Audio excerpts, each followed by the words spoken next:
Hello student, आज मैं आपके साथ फर्स्ट यूनिट जीव विज्ञान की मानव जनन इस नए लेसन पर चर्चा करूंगी। आइए देखते हैं जनन क्या है। मानव जनन में कौन कौन से क्वेश्चन इंपॉर्टेंट है जो यूपी बोर्ड में अभी तक पूछे गए हैं, उस पर हम विस्तार से चर्चा आज करेंगे। जनन रिप्रोडक्शन वह प्रक्रिया जिसके द्वारा जीव अपने समान जीव की उत्पत्ति करता है, वह प्रक्रिया जनन रिप्रोडक्शन कहलाती है। तो इस तरीके से एक नंबर का जो वेरी शॉर्ट क्वेश्चन आता है उसमें इतना ही अंडरलाइन करके आपको लिखना है, जैसा कि मैंने इन्वर्टेड कॉमा में इस परिभाषा को लिखा हुआ है। आगे दूसरा प्रश्न कौन सा बनता है, लैंगिक द्विरूपता क्या है। कई बार ये प्रश्न आपका पूछा गया है बोर्ड में, तो मैंने इसका भी आंसर लिखा हुआ है। मनुष्य जरायुज होते हैं, कहने का अर्थ हुआ मनुष्य में निश्चित अंडे का भ्रूणीय विकास गर्भाशय में ही होता है तथा ये सुविकसित शिशु को जन्म देते हैं। यह क्रिया जरायुज कहलाती है। अर्थात मनुष्य में निश्चित अंडे का भ्रूणीय विकास गर्भाशय में होता है, स्त्री के यूट्रस में, तथा ये सुविकसित शिशु को जन्म देते हैं। मनुष्य कैसा प्राणी है, मनुष्य एक लिंगी प्राणी है। एक लिंग का मतलब है नर और मादा पृथक पृथक होते हैं। नर तथा मादा जन्नांगों या लैंगिक लक्षण में ही नहीं बल्कि आकार के लक्षणों में भी लैंगिक द्विरूपता दर्शाते हैं। इसको हम इंग्लिश में सेक्सुअल डाइमॉर्फिज्म कहते हैं। लैंगिक द्विरूपता का मतलब है नर अलग दिखाई देता है और जो मादा होती है वो अलग दिखाई देती है, तो दो रूपों में माना होता है, इसलिए इस क्रिया को लैंगिक द्विरूपता कहते हैं। इंग्लिश में इसको सेक्सुअल डाइमॉर्फिज्म कहते हैं। तो ये प्रश्न लैंगिक द्विरूपता किसे कहते हैं, 2 नंबर में बोर्ड में आया हुआ है, तो उसी तरीके से आपको लिखना है। इससे बनने वाले बहुविकल्पी प्रश्न, मनुष्य कैसा प्राणी है, द्विलिंगी, एकलिंगी, बहुलिंगी, इनमें से कोई नहीं, तो एक लिंगी प्राणी है, यूनिसेक्सुअल। आगे देखेंगे, अर्थात बाहरी आकार से ही नर और मादा की पहचान की जा सकती है। उदाहरण फर्स्ट, स्त्रियों में पुरुषों के समान दाढ़ी मूंछ का न होना, इससे भी हम स्त्री और पुरुष में विभेद कर सकते हैं। स्त्रियों की आवाज पुरुषों की अपेक्षा पतली होना, तो वॉइस से भी हम पहचान सकते हैं कि ये मेल है या फीमेल है। अगला, पुरुषों के वक्ष पर बाल पाए जाते हैं, वक्ष मतलब चेस्ट छाती, और स्तन ग्रंथियां पुरुषों में निष्क्रिय होती हैं। अब मानव जनन तंत्र, दूसरा टॉपिक ह्यूमन रिप्रोडक्टिव सिस्टम, इससे संबंधित कौन कौन से बहुविकल्पी प्रश्न और वेरी शॉर्ट क्वेश्चन आते हैं, आइए देखते हैं। जनन से संबंधित सभी क्रियाओं में भाग लेने वाले अंगों को जनन अंग रिप्रोडक्टिव ऑर्गन कहते हैं। कार्य के आधार पर जनन अंगों को निम्न 2 भागों में बांटा जा सकता है। प्राथमिक लैंगिक अंग, ये इंपॉर्टेंट क्वेश्चन है, लॉन्ग क्वेश्चन पढ़ने से पहले हमें थोड़ा सा इंट्रोडक्शन लेसन के बारे में पढ़ना होता है, वही आज मैं आप लोगों को पढ़ा रही हूँ। प्राथमिक लैंगिक अंग कौन कौन से हैं, इनसे बहुविकल्पी प्रश्न बहुत सारे बनते हैं, जिनको हम प्राइमरी सेक्स ऑर्गन कहते हैं। मानव में प्राथमिक लैंगिक अंगों को जनन गोनेड कहा जाता है। इन अंगों में युग्मकों के निर्माण एवं जनन के हार्मोन्स के स्रावन की क्रिया होती है। तो जो गोनेड होते हैं, पुरुषों में गोनेड वृषण होते हैं और मादा में गोनेड अंडाशय होते हैं। तो लैंगिक जनन जनक गोनेड है। इन अंगों में क्या होता है, युग्मकों का निर्माण होता है। पुरुषों में युग्मक में शुक्राणु बनते हैं स्पर्म, और मादाओं में अंडाणु बनते हैं। और इन गोनेड में हार्मोन्स का भी स्रावन होता है, जैसे कि जो नर होंगे उनमें टेस्टोस्टेरोन हार्मोन निकलेगा और जो मादा होंगी उनमें प्रोजेस्टेरोन, एस्ट्रोजन आदि हार्मोन मादाओं में निकलते हैं। नर में जनक वृषण होते हैं जिनमें शुक्राणुओं का निर्माण होता है, तथा मादा में जनक अंडाशय ओवरीज होते हैं जिनमें अंडाणुओं का निर्माण होता है। दोनों को सम्मिलित रूप से हम युग्मक कहते हैं। और अगर पृथक पृथक हम देखें तो नर में शुक्राणु बनते हैं युग्मक के रूप में और मादा में अंडाणु बनते हैं। अंडाणु को ओवा या एग भी हम कहते हैं। द्वितीयक लैंगिक अंग सेकेंडरी सेक्स ऑर्गन, इन्हें सहायक लैंगिक अंग या एसेसरी सेक्स ऑर्गन भी कहते हैं। ये सहायता करते हैं प्राइमरी सेक्स ऑर्गन जो होते हैं उनकी। ये अंग प्राथमिक लैंगिक अंग की भांति न ही युग्मक बनाते हैं और न ही हार्मोन्स का स्रावन करते हैं, बल्कि ये जनन प्रक्रिया में सहायता करते हैं, किसकी, प्राइमरी ऑर्गन की। नर में शुक्रवाहिनियां, प्रोस्टेट ग्रंथि, शुक्राशय, शिश्न आदि ये सारे पार्ट नर जनन अंग में होते हैं, तथा मादा में अंडवाहिनियां, गर्भाशय, योनि, स्तन ग्रंथियां आदि प्रमुख द्वितीय लैंगिक अंग पाए जाते हैं।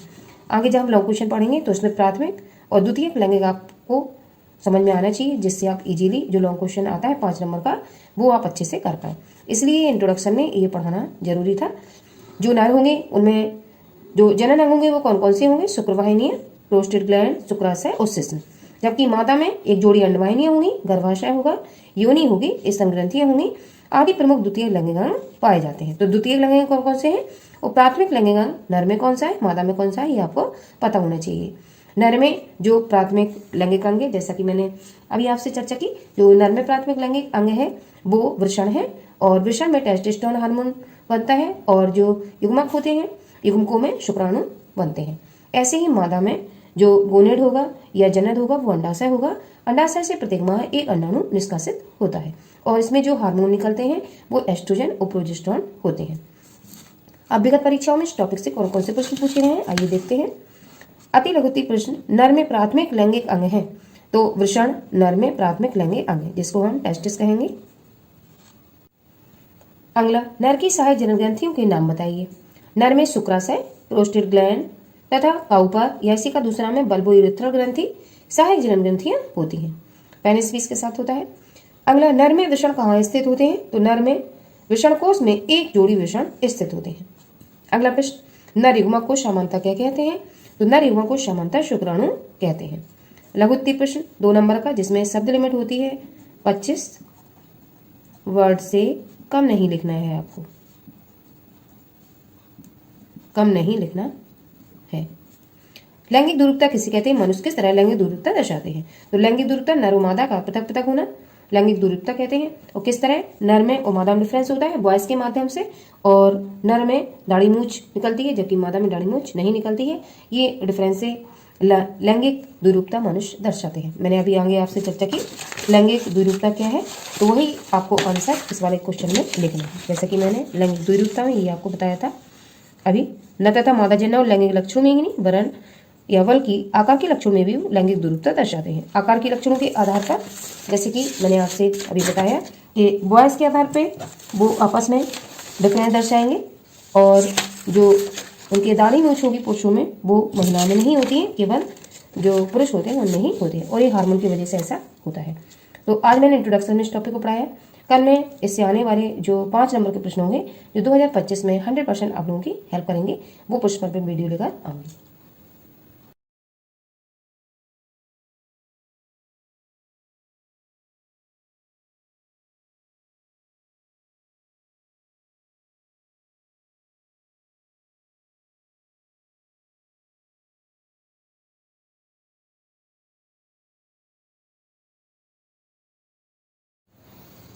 हेलो स्टूडेंट, कक्षा 12th के विद्यार्थी, आज मैं आपके साथ फर्स्ट यूनिट का ह्यूमन रिप्रोडक्शन सिस्टम जो यूनिट आपकी चल रही थी उसमें मैं सेकंड टॉपिक पर आप लोगों के साथ चर्चा करूंगी। आइए देखते हैं मेल रिप्रोडक्टिव सिस्टम में हमें किन किन जननांग तंत्रों को पढ़ना है और इसमें किस तरीके से चित्र बनाना है और ये प्रश्न कितने नंबर में बोर्ड में पूछा जाता है विस्तार से आज जानेंगे। नर जनन तंत्र male reproductive system second topic है इस यूनिट का।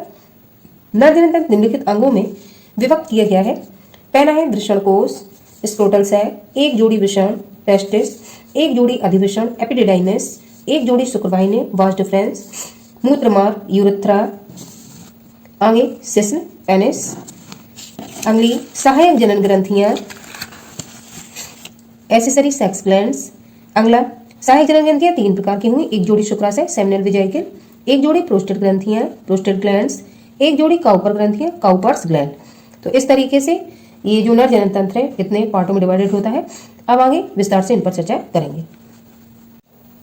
नर जनन तंत्र में वृषण कोष ये वाला हिस्सा है, ये थैलेनुमा आकृति का होता है, इसे हम वृषण कोष कहेंगे। आइए देखते हैं थ्योरी में। वृषण कोष त्वचा का बना हुआ थैलेनुमा कोष है, जैसा कि मैंने आपको ये दिखाया, ये थैलेनुमा स्ट्रक्चर है जिसको हम वृषण कोष कहते हैं। आगे वृषण कोष में उपस्थित वृषण कुछ हार्मोन के प्रभाव से धड़ के सामने की ओर शिश्न के आधार पर दोनों टांगों के बीच में उतर आते हैं। तो ये जो वृषण कोष है ये दोनों टांगों के बीच में धड़ के सामने नीचे रहता है, ये वाला हिस्सा। आगे दूसरी हेडिंग वृषण टेस्टिस। नर में लगभग 4 से 5 सेंटीमीटर लंबे, 2 से 5 सेंटीमीटर मोटे तथा 20 से 25 ग्राम भार वाले गुलाबी रंग के 2 अंडाकार वृषण होते हैं। अब इस संरचना में वृषण कोष में यहीं पे अंदर एक जोड़ी वृषण होते हैं जिनसे टेस्टोस्टेरोन हार्मोन निकलता है। ये गुलाबी रंग के होते हैं और 20 से 25 ग्राम भार वाले होते हैं। अगली हेडिंग अधिवृषण एपिडिडाइमिस। अब चित्र में देखेंगे अधिवृषण, ये कौमे की आकृति की संरचना आपको ये दिखाई दे रही होगी, ये अधिवृषण है, ठीक है, इसको एपिडिडाइमिस कहेंगे। इस वाले हिस्से में शुक्राणुओं को परिपक्वन होता है। आइए देखते हैं अधिवृषण लगभग 6 मीटर लंबी नलिका से बना होता है जो अति कुंडलित होकर वृषण के पश्च भाग पर लगभग 4 सेंटीमीटर लंबी चपटी अल्पविराम इंग्लिश में कॉमा के आकार की संरचना का निर्माण करती है। ये जो अधिवृषण है इसी वृषण कोष के अंदर ये संरचना रहती है और ये कौमे की आकृति की दिखाई देती है और ये अति कुंडलित रहती है। इस वाले हिस्से में शुक्राणु को परिपक्वन होता है और शुक्राणु को पोषण भी मिलता है। अगली हेडिंग शुक्रवाहिनी वाज डिफरेंस। अधिवृषण के पश्च भाग में एक आंशिक रूप से कुंडलित नलिका निकलती है जिसे शुक्रवाहिनी कहते हैं। अब चित्र में देखेंगे, ये मूत्र मार्ग के पीछे से होती हुई ये आपको दिख रही है, अधिवृषण के पश्च भाग से निकलती हुई और मूत्र मार्ग को कवर करते हुए ये जो नलिका आपको दिखाई दे रही है इसको हम शुक्रवाहिनी कहेंगे। ये एक जोड़ी होती है, ये पार्श्व दृश्य आपको विजुअल हो रहा है जिसमें आपको एक ही दिखाई दे रही है, जबकि ये नर में एक जोड़ी होती है।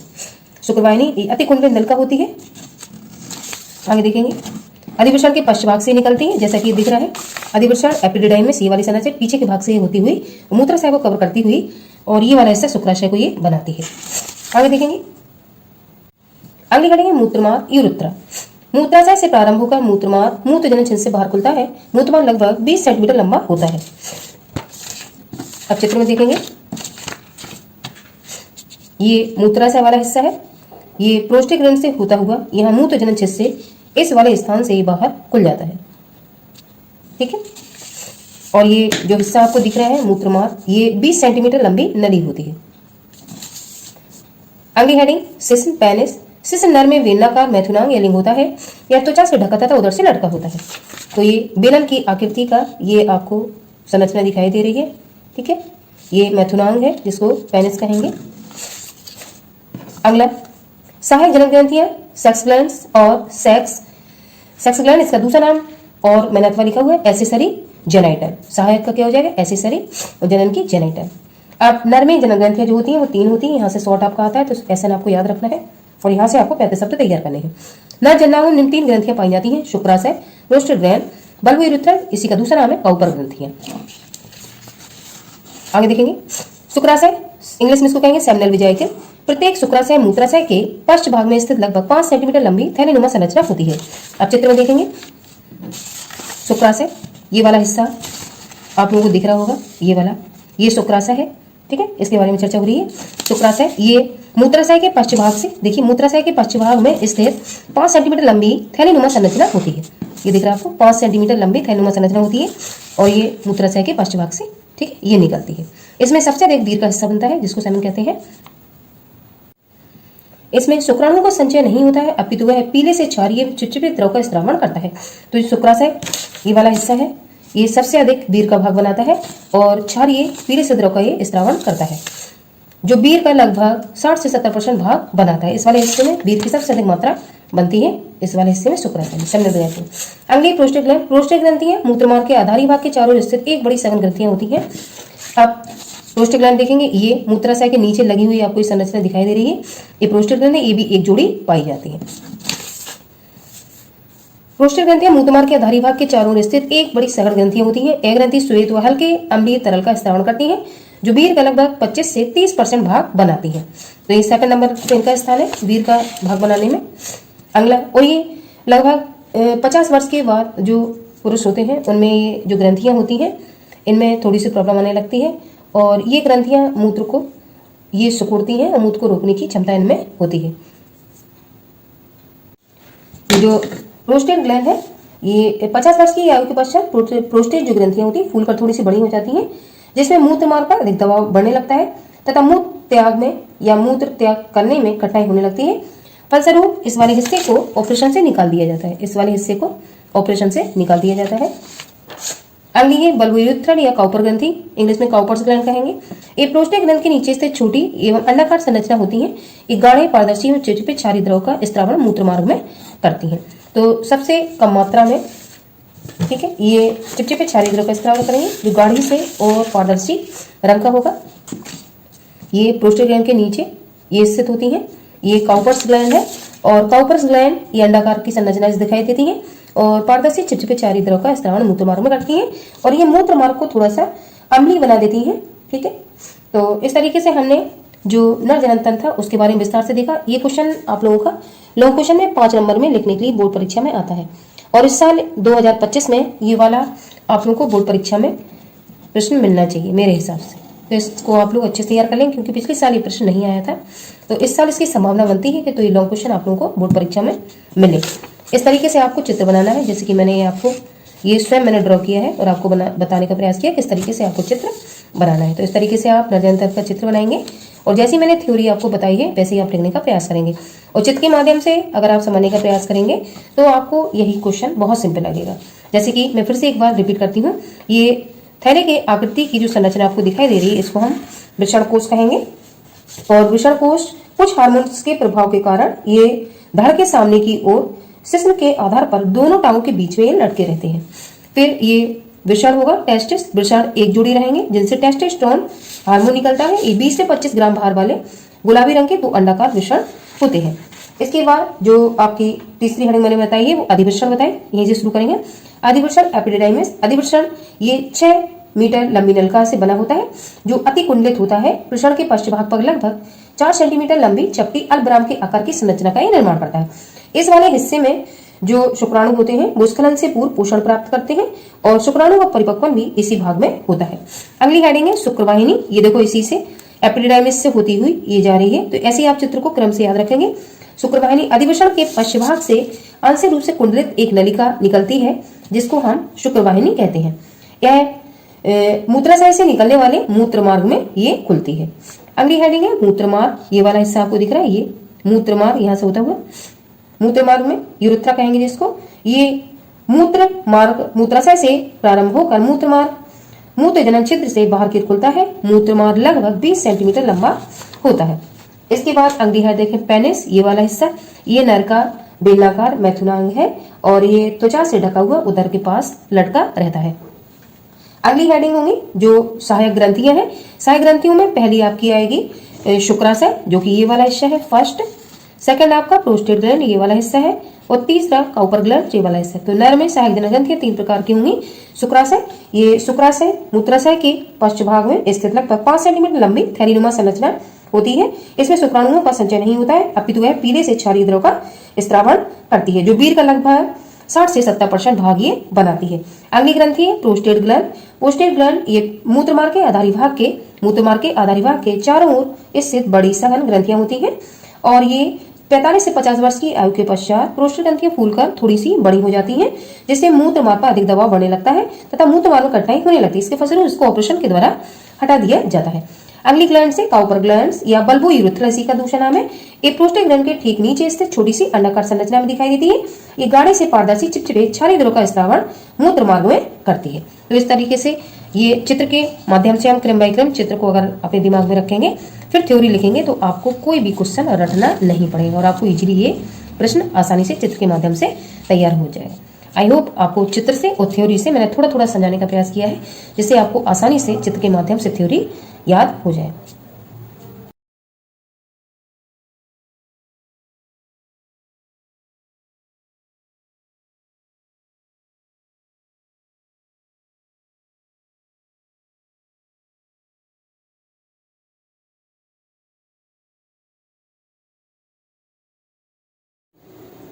हेलो स्टूडेंट, कक्षा 12th के विद्यार्थी, मैं आप लोगों को यूनिट फर्स्ट में मानव जनन ये लेसन पढ़ा रही थी। उसका अगला टॉपिक आज हम नर में योगनारंभ किस तरीके से होता है, महिला में योगनारंभ किस तरीके से होता है, कौन कौन से परिवर्तन उनकी बॉडी में आते हैं उन पर विस्तार से चर्चा आज मैं करूंगी और ये बोर्ड की परीक्षा में किस तरीके से आप लोग को नोट्स लिखना है और जिससे आप लोग अच्छे नंबर गेन कर सकें। तो वो बेहतरीन नोट्स भी मैं आपको बताऊंगी किस तरीके से आपको और कितना लिखना है बोर्ड की कॉपी में। आइए देखते हैं नर में योगनारंभ onset of puberty in male. किसी भी व्यक्ति में हार्मोन के परिवर्तन से युवावस्था चेंज होती है या युवावस्था में परिवर्तन आता है या वो युवावस्था की ओर बढ़ता है तो वो उसके लिए उत्तरदायी कारक कौन होता है, हार्मोन्स होता है। और हार्मोन्स के कारण कौन कौन से परिवर्तन हमें बॉडी में दिखाई देते हैं वो हम आज देखेंगे। किसी भी प्राणी के जनन करने योग हो जाने को योगनारंभ एडोलसेंट कहते हैं। इसकी आयु पुरुषों में 14 से 16 वर्ष तक होती है। पुरुष में जो युवावस्था का प्रारंभ है वो 14 से 16 वर्ष में शुरू होता है जबकि महिलाओं में ये कम आयु में शुरू हो जाता है। इस अवस्था में पुरुषों के लक्षणों में कुछ महत्वपूर्ण बदलाव आते हैं जिन्हें गौण या द्वितीयक लैंगिक लक्षण हम कहते हैं। ठीक है, ये जो परिवर्तन बॉडी में होता है वो साइलेंट तरीके से होता है तो साइलेंट तरीके को हम गौण कहेंगे और ये द्वितीयक लैंगिक लक्षण कहलाते हैं। प्राथमिक लैंगिक लक्षण कौन से हैं वो मैं पिछली वीडियो में आपसे विस्तार से चर्चा कर चुकी हूँ। अब आगे देखेंगे नर के द्वितीयक पूछा जाए बोर्ड में या गौण लैंगिक लक्षण पूछा जाए आपको यही लिखना है। गौण लैंगिक लक्षण कौन कौन से हैं आइए देखते हैं। युवावस्था के साथ ही लड़कों में निम्नलिखित परिवर्तन होते हैं। वो परिवर्तन कौन कौन से होते हैं? पहला, चेहरे व शरीर पर बाल उगाते हैं। पहला चेंज ये होता है। स्वर भारी हो जाता है पुरुषों का। वृषणकोशों तथा शिश्न के आकार में वृद्धि हो जाती है। अगला, शुक्र जनन नलिकाओं में शुक्राणु का निर्माण शुरू हो जाता है। तो 14 से 16 वर्ष की आयु में हार्मोन के कारण जो बॉयज होते हैं उनमें जो हार्मोन टेस्टोस्टेरोन निकलता है और एंड्रोजन्स, उनके कारण ये शरीर में शारीरिक परिवर्तन हमें दिखाई देते हैं। अगला, अस्थियां और पेशियां मजबूत तथा कंधे चौड़े हो जाते हैं। शरीर की लंबाई बढ़ने लगती है। नोट में मैंने लिखा हुआ है क्योंकि अलग से प्रश्न आता है कि वृषण से कौन सा हार्मोन निकलता है। तो वृषण से स्रावित हार्मोन्स में टेस्टोस्टेरोन व एंड्रोस्टेरोन नर में यौवनावस्था को प्रेरित करते हैं। ये हार्मोन नर में यौवनावस्था को ठीक है इंडिकेट करते हैं, जिससे कि उनके शरीर में शारीरिक परिवर्तन हमें देखने के लिए मिलते हैं। अब सेकंड देखेंगे हम मादा में यौवनारंभ, ऑनसेट ऑफ प्यूबर्टी।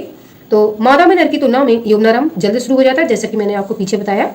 मादा में लगभग 10 से 12 वर्ष की आयु में शुरू हो जाता है। तो ये आपको टाइम पीरियड याद रखना है। मादा में सबसे पहले वृद्धि की अवस्था प्रारंभ होती है। तत्पश्चात 12 से 13 वर्ष की आयु में अंडोत्सर्ग, अंडे का रिलीज होना तथा रजोदर्शन, मेनिस्ट्रुअल साइकिल प्रारंभ हो जाते हैं। आगे देखेंगे स्त्री के द्वितीय गौण लैंगिक लक्षण। यौवनावस्था या युवावस्था या यौवनारंभ के पश्चात लड़कियों में निम्नलिखित परिवर्तन होते हैं। अब लड़कियों की बॉडी में क्या चेंज आता है आइए देखते हैं। बाह्यजननांगों तथा स्तनों का विकास प्रारंभ हो जाता है। अगला, अंडोत्सर्ग तथा आर्तव चक्र प्रारंभ हो जाता है। अंडा रिलीज होता है प्रत्येक माह लड़कियों में और जो मेनिस्ट्रुअल साइकिल होती है वो प्रारंभ हो जाती है। अगला, स्वर मधुर व तीव्र हो जाता है। जैसा कि पुरुषों में स्वर कैसा भारी हो जाता है, जबकि महिलाओं में इसके विपरीत होता है। स्वर कैसा हो जाता है? मधुर व तीव्र हो जाता है। अब नोट करके आपको हार्मोन से याद रखना है। मादा में पीयूष ग्रंथि द्वारा स्रावित गोनेडोट्रोपिन, प्रोजेस्टेरोन, एस्ट्रोजन आदि हार्मोन्स अंडाशय के विकास और कार्यों का नियंत्रण करते हैं तथा मादा में यौवनावस्था को प्रेरित करते हैं। तो मादा में यौवनावस्था को प्रेरित करने वाले जो हार्मोन है वो गोनेडोट्रोपिन है, प्रोजेस्टेरोन है और एस्ट्रोजन है। जबकि नर में आप देखेंगे टेस्टोस्टेरोन है तथा एंडोस्टेरोन, ये दो हार्मोन ठीक है। ये हार्मोन उद्दीपन के कारण ही नर में जो बॉडी में चेंज होता है वो शारीरिक परिवर्तन हमें देखने के लिए मिलते हैं। ऐसे ही मादा में भी ठीक है। तो मादा में पीयूष ग्रंथि द्वारा, पीयूष ग्रंथि कहाँ? मस्तिष्क में पाई जाती है और ये मास्टर ग्लैंड है और ये मटर के भर के बराबर होती है, गुलाबी भूरे रंग की ठीक है। इससे गोनेडोट्रोपिन निकलता है और इसमें इंपॉर्टेंट में प्रोजेस्टेरोन, महिलाओं में एस्ट्रोजन, ये तो जरूर याद रखेंगे। और पुरुषों में टेस्टोस्टेरोन, ये जरूर याद रखेंगे ठीक है। और इन्हीं हार्मोन्स की वजह से बॉडी में चेंज होता है।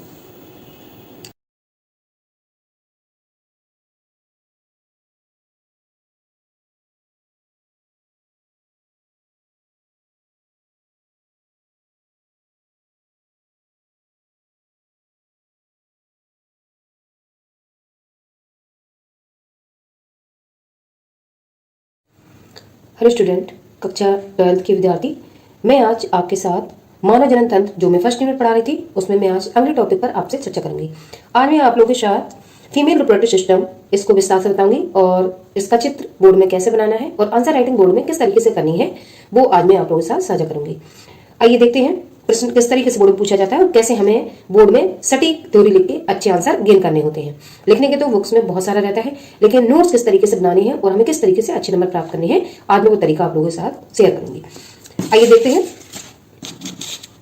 मानव जनन ए लेसन में आप लोगों को पढ़ा रही थी, इसमें आज मेरा अगला टॉपिक मादा जनन तंत्र, फीमेल रिप्रोडक्टिव सिस्टम ये रहेगा। और पिछले साल ये दोनों प्रश्नों में से नर जनन तंत्र और मादा जनन तंत्र में से कोई भी प्रश्न नहीं पूछा गया था। तो इस साल 2025 में आपको बोर्ड के पेपर में इन दोनों क्वेश्चनों में से एक क्वेश्चन 5 नंबर में 100% मिलेगा। आइए देखते हैं। मादा जनन तंत्र को निम्नलिखित अंगों में विभक्त किया जाता है। पहला, इसी तरीके से आप बोर्ड में हेडिंग डालेंगे जिससे आपका आधा पेज भर जाएगा और आपको कम राइटिंग करनी पड़ेगी, कम लिखना पड़ेगा क्योंकि आधा पेज हमारे इससे भर जाएगा। तो आधे पेज में हम फिगर बनाएंगे, आधा पेज उससे भर जाएगा आपका और फिर आपको एक पेज आप और लिखेंगे क्योंकि 100 वर्ड से कम नहीं लिखना होता है जो 5 नंबर का क्वेश्चन होता है उसमें। तो पहली हेडिंग, एक जोड़ी अंडाशय जिसको हम ओवरीज कहेंगे, एक जोड़ी अंडवाहिनियां जिसको हम ओविडक्ट कहेंगे, तीसरा गर्भाशय जिसको हम यूट्रस या बच्चादानी कहते हैं, चौथा योनि विजाइना, पांचवा भाग बल्बा और सहायक जनन ग्रंथियां एसेसरी सेक्स ग्लैंड। जैसे कि मैंने आपको नर जनन तंत्र में बताया था, नर जनन तंत्र में 3 प्रकार की सहायक ग्रंथियां या एसेसरी ग्लैंड्स होती है जिसमें पहला शुक्राशय, दूसरा प्रोस्टेट ग्लैंड और तीसरा काउपर ग्लैंड्स। इसी तरीके से महिलाओं में भी एसेसरी सेक्स ग्लैंड होती है बट वो 2 होती हैं। एक जोड़ी वार्तुलन की ग्रंथियां, ये नर में जिस तरीके से काउपर ग्रंथियां थी वैसे ही मादा में वार्तुलन ग्रंथियां हैं और एक जोड़ी स्तन ग्रंथियां। तो सहायक जनन ग्रंथियों में महिलाओं में सिर्फ 2 ग्रंथियां पाई जाती हैं, जबकि पुरुषों में ही 3 ग्रंथियां पाई जाती है। आइए अब चित्र के माध्यम से हम समझने का प्रयास करते हैं किस तरीके से फीमेल रिप्रोडक्टिव सिस्टम हमें तैयार करना है। ये फीमेल रिप्रोडक्टिव सिस्टम है। इसमें पहली हेडिंग मैंने आप लोगों को एक जोड़ी अंडाशय बताया, जो कि जिसको हम ओवरीज कहेंगे। अंडाशय ये दोनों आपको दिखाई दे रहे होंगे। मादा में एक जोड़ी अंडाशय प्राथमिक लैंगिक अंग है, जैसा कि मैं पिछले वीडियो में आपसे चर्चा कर चुकी हूँ। प्रत्येक अंडाशय चपटा होता है, श्वेत होता है, क्रीम कलर का, और बादाम की आकृति का हमें दिखाई देता है। यह लगभग 2 सेंटीमीटर लंबा होता है और 2 सेंटीमीटर ये चौड़ा होता है तथा 1 सेंटीमीटर मोटा होता है। अंडाशय में क्या होता है? अंडाशय में अंडाणुओं का निर्माण होता है तथा ये मादा लैंगिक हार्मोन एस्ट्रोजन और प्रोजेस्टेरोन के स्त्रावण में भी सहायता करता है। अगली हेडिंग मैंने आप लोगों को एक जोड़ी अंडवाहिनियां बताई हैं। ये आप स्ट्रक्चर देख रहे हो, ये वाला, इस साइड वाला और ये इस साइड वाला। अंडवाहिनी ऐसी को इंग्लिश में हम फैलोपियन ट्यूब कहेंगे। एक जोड़ी अंडवाहिनी अंडाशय को, ये दोनों हिस्से अंडाशय को गर्भाशय, ये वाला हिस्सा आपको दिख रहा है, ये वाला हिस्सा, ये यूट्रस है, गर्भाशय से जोड़ता है। ये प्रत्येक अंडवाहिनी लगभग, ये दोनों प्रत्येक अंडवाहिनी जो होगी वो 10 से 12 सेंटीमीटर लंबी होगी और एक कुंडलित नलिका होती है, जिसको आप फोल्ड कह सकते हो। अगली तीसरी हेडिंग मैंने आपसे गर्भाशय बताया लिखने के लिए, तो जिसमें गर्भाशय को इंग्लिश में यूट्रस कहेंगे। अब ये वाला हिस्सा आप लोगों को दिख रहा है, मैंने इसमें इंडिकेट किया है, ये वाला हिस्सा गर्भाशय या इसी को हम बच्चादानी कहते हैं, जिसमें माँ किसी भी बेबी को अपने कोख में 9 माह रखती है और उसका पालन पोषण इसी जगह होता है। तो यूट्रस, यह गर्भाशय लगभग 7.5 सेंटीमीटर लंबा, 3 सेंटीमीटर ये मोटा तथा खोखला नाशपाती के आकार का दिखाई देता है। गर्भाशय एक पतली ग्रीवा के द्वारा योनि विजाइना, इसमें ये खुलता है। अगली हेडिंग मैंने आपको योनि बताई, ये वाला हिस्सा, इसको हम विजाइना कहेंगे। विजाइना यह मूत्राशय मलाशय के मध्य स्थित लगभग 7.5 से 10 सेंटीमीटर लंबी, अत्यधिक लचीली या फोल्ड पेशी नलिका होती है। अगला पार्ट ये बाहर का हिस्सा होगा, जिसको हम भाग या बल्बा कहेंगे। योनि के ऊपर का हिस्सा भाग या बल्बा कहलाता है, इसी को हम इंग्लिश में एक्सटर्नल जेनिटेलिया या बल्बा कह सकते हैं। मादा का बाह्यजनन समृद्ध रूप से भाग कहलाता है। यह एक संवेदनशील अंग होता है। इसके बाद मैंने आपसे 2 सहायक ग्रंथियों पर चर्चा की है, जिसमें एक जोड़ी बार्थोलिक ग्लैंड्स रहेंगी और एक जोड़ी स्तन ग्रंथियां रहेंगी। तो जो बार्थोलिक ग्लैंड्स होंगी वो मूत्रमार्ग की दीवार में एक श्लेष्मा का स्त्रावण करती हैं। श्लेष्म एक चिपचिपा पदार्थ होता है और सेल के बीच के आकार की ग्रंथियां दिखाई देती हैं। इन्हें बार्थोलिक ग्रंथि कहते हैं। ये जिस तरीके से नर में काउपर ग्लैंड्स होती हैं, वैसे ही मादा में ये आपकी बार्थोलिक ग्लैंड्स होती हैं। दूसरी सहायक ग्रंथियां, इनको हम इंग्लिश में मेमोरीज ग्लैंड कहेंगे। एक जोड़ी स्तन ग्रंथियां वक्ष के अधर भाग पर स्थित होती हैं। ये दुग्ध स्त्रावण करने वाली ग्रंथियां होती है। शिशु जन्म के बाद इससे जो प्रथम स्तन निकलता है उसको हम कोलेस्ट्रम के नाम से जानते हैं, जो बच्चे के लिए बहुत पोषक पदार्थ का काम करता है, जिससे बच्चे में इम्यून सिस्टम डेवलप होता है। अब हम थ्योरी देखेंगे किस तरीके से हमें थ्योरी लिखनी। पहली हेडिंग अंडाशय, जिसको हम कहेंगे ओवरीज। मादा में एक जोड़ी अंडाशय प्राथमिक जनन अंग होते हैं। ये मैं पिछले वीडियो में आपसे चर्चा कर चुकी हूं कि प्राथमिक जनन अंग में अंडाशय होते हैं, महिलाओं में और पुरुषों में वृषण होते हैं। प्रत्येक अंडाशय चपटा, श्वेत और बादाम की आकृति का होता है। यह लगभग 2 सेंटीमीटर लंबा, 2 सेंटीमीटर चौड़ा तथा 1 सेंटीमीटर मोटा होता है। अब मैंने जितना आपको नोट्स में बताया, इसमें से आप कोई भी 2 लाइनें ले सकते हैं, जैसे आपको आंसर राइटिंग करने में आसानी रही। आप सारा कुछ नहीं याद कर सकते, आप प्रत्येक हेडिंग से 2-2, 3-3 लाइन लेते जाइए और आप चित्र बनाएंगे और आप हेडिंग एक पेज में डालेंगे। इस तरीके से आपके 100 से अधिक शब्द तैयार हो जाएंगे और आपका 2.5 पेज का मैटर ये प्रिपेयर हो जाएगा।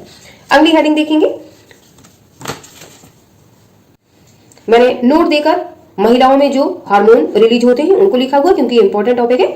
अंडाशय में अंडाणुओं का निर्माण तथा मादा लैंगिक हार्मोन एस्ट्रोजन तथा प्रोजेस्टेरोन का स्त्रावण भी होता है। जैसा कि मैंने पुरुषों में आपको टेस्टोस्टेरोन हार्मोन बताया, जो टेस्टिस वृषण से निकलता है और एंड्रोजन्स निकलते हैं। इसी तरीके से महिलाओं में एस्ट्रोजन और प्रोजेस्टेरोन हार्मोन का स्त्रावण होता है, जो अंडाणुओं को बनाने का कार्य करता है। अगली हेडिंग अंडवाहिनी या फैलोपियन नलिका, जिसको हम फैलोपियन ट्यूब कहेंगे। एक जोड़ी अंडवाहिनी अंडाशय को गर्भाशय से जोड़ती है। प्रत्येक अंडवाहिनी लगभग 10 से 12 सेंटीमीटर लंबी कुंडलित नलिका होती है, जैसा कि मैं चित्र में आपको बता चुकी हूँ। तीसरा गर्भाशय, जिसको हम कहेंगे यूट्रस। गर्भाशय लगभग 7.5 सेंटीमीटर लंबा, 3 सेंटीमीटर मोटा तथा 5 सेंटीमीटर चौड़ा खोखला नाशपाती के आकार का अंग होता है। गर्भाशय एक पतली ग्रीवा के द्वारा योनि में खुलता है। अगली हेडिंग है योनि विजाइना। यह मूत्राशय मलाशय के मध्य में स्थित लगभग 7.5 से 10 सेंटीमीटर लंबी, अत्यधिक लचीली और पेशी नलिका होती है। अब अगली हेडिंग है बाह्यजनन या भाग, इसी को हम कहेंगे बल्बा। ये योनि के ऊपर का हिस्सा रहता है। मादा का बाह्यजनन समृद्ध रूप से भग कहलाता है। यह एक संवेदनशील अंग होता है। अगली हेडिंग सहायक ग्रंथियां, एसेसरी ग्लैंड्स। जैसा कि नर में 3 प्रकार की पाई जाएंगी, वैसे महिलाओं में ओनली 2 प्रकार की पाई जाएंगी। स्त्रियों में निम्नलिखित 2 सहायक जनन ग्रंथियां पाई जाती हैं। पहला बार्थोलिक ग्लैंड, दूसरा स्तन ग्रंथियां। बार्थोलिक नामक वैज्ञानिक ने खोज की थी, तो वैज्ञानिक के नाम पर इन ग्रंथियों का नाम बार्थोलिक ग्रंथियां पड़ गया। और दूसरी स्तन ग्रंथियां। तो बार्थोलिक ग्लैंड्स के बारे में देखेंगे। यह मूत्रमार्ग की दीवार में श्लेष्म का स्त्रावण करने वाली सैम के बीच के आकार की ग्रंथियां होती हैं, इन्हें वार्तन की ग्रंथियां कहते हैं। ये नर की कॉपर ग्रंथियों के समजात अंग है। समजात मतलब जैसे नर में है वैसे ही जो वार्तन ग्लैंड्स है वो उन्हीं के समान है। अगला स्तन ग्रंथि है मेमोरी ग्लैंड्स। एक जोड़ी स्तन ग्रंथियां वक्ष के अधर भाग में स्थित होती हैं। ये दुग्ध स्त्राव करने वाली ग्रंथियां हैं। शिशु जन्म के पश्चात स्तन ग्रंथियों के प्रथम स्त्राव को कोलेस्ट्रम कहते हैं। जो माँ पीला गाढ़ा दूध प्रथम बार बच्चे को पिलाती है उसको हम कोलेस्ट्रम कहते हैं। ये प्रश्न आ चुका है, इसलिए मैंने इसको अंडरलाइन दिया हुआ है। ये प्रथम स्त्राव को क्या कहते हैं? दुग्ध के प्रथम स्त्राव को क्या कहते हैं? तो कोलेस्ट्रम कहते हैं। आई होप आपको किस तरीके से आंसर राइटिंग बोर्ड में करनी है, किस तरीके से चित्र बनाना है और कैसे आपको लिखना है, मैंने पूरा तरीका आपको विस्तार से समझाया हुआ है।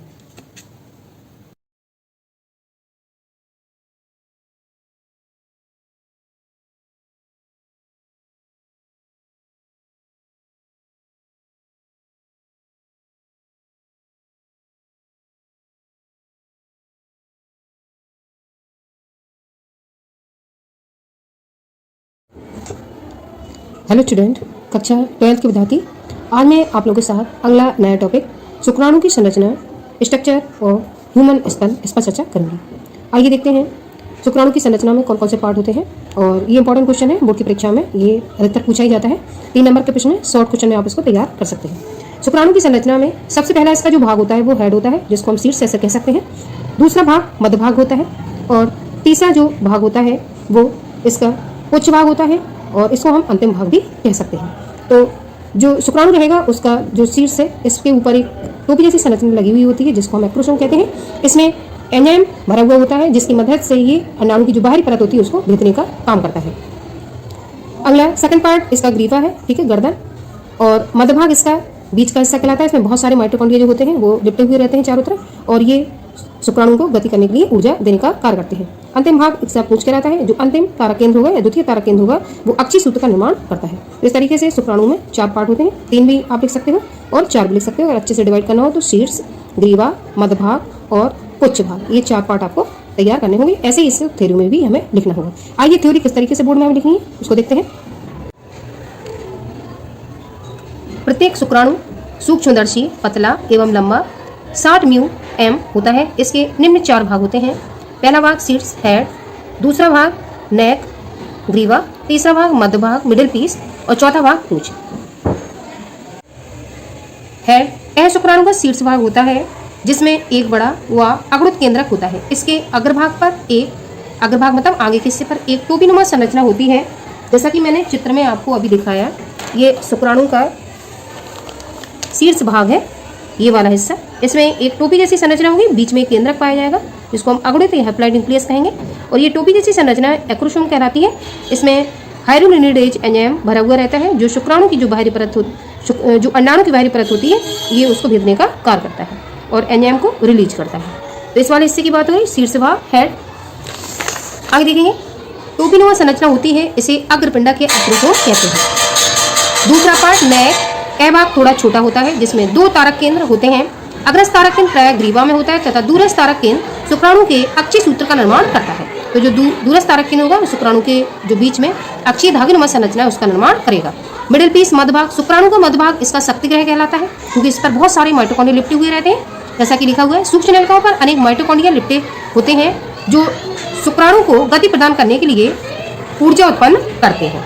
तो मिडिल पीस में माइटोकॉन्ड्रिया रहते हैं और बीच वाला हिस्सा शुक्राणु को ऊर्जा देने का कार्य करता है। अगला अंतिम भाग टेल, यह शुक्राणु का अंतिम लंबा भाग होता है। दूरस्थ तारक केंद्र से निर्मित अक्षीय सूत्र इसके मध्य से होकर गुजरता है। जैसा कि मैंने चित्र में आपको दिखाया था अभी, ये अक्षीय सूत्र है और ये पूंछ के मध्य भाग में इस तरीके से दिखाई देता है और ये चलने में भी सहायक होता है, इसके माध्यम से ये गति करता है। अगला टॉपिक हम देखेंगे रजोधन मासिक चक्र या आर्तव चक्र, इंग्लिश में इसको कहेंगे मेंस्ट्रुअल साइकिल। ये महीनाओं में प्रत्येक माह है, ठीक है, ये साइकिल चलती है। आइए देखते हैं, ये भी एक शॉर्ट है, शॉर्ट में इसको तैयार करना है आपको 3 नंबर में। मादा में जननकाल के प्रारंभ के साथ ऋतुस्राव प्रारंभ होता है जो जननकाल की समाप्ति के बाद रुक जाता है। मादा में यह जननकाल 12 से 13 वर्ष की आयु में प्रारंभ होकर 45 से 50 वर्ष की आयु तक होता है। तो प्रत्येक महिला में ये जो मेंस्ट्रुअल साइकिल है वो 12 से 13 वर्ष की आयु में शुरू हो जाती है और 45 से 50 वर्ष की आयु में ये बंद हो जाती है। ये जनन काल की जो क्षमता होती है, ठीक है, उसके लिए ये शुरू होती है और ये खत्म भी हो जाती है। इस काल में प्रतिमाएं अंडाशय से एक अंडे का उत्सर्जन होता है।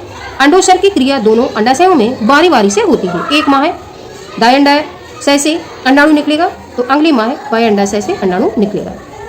निषेचन न होने की स्थिति में गर्भाशय की दीवार एवं अंडाशय में चक्रीय परिवर्तन होते हैं। इस चक्र को मासिक चक्र कहते हैं। मासिक चक्र मतलब प्रत्येक माह ये होगा।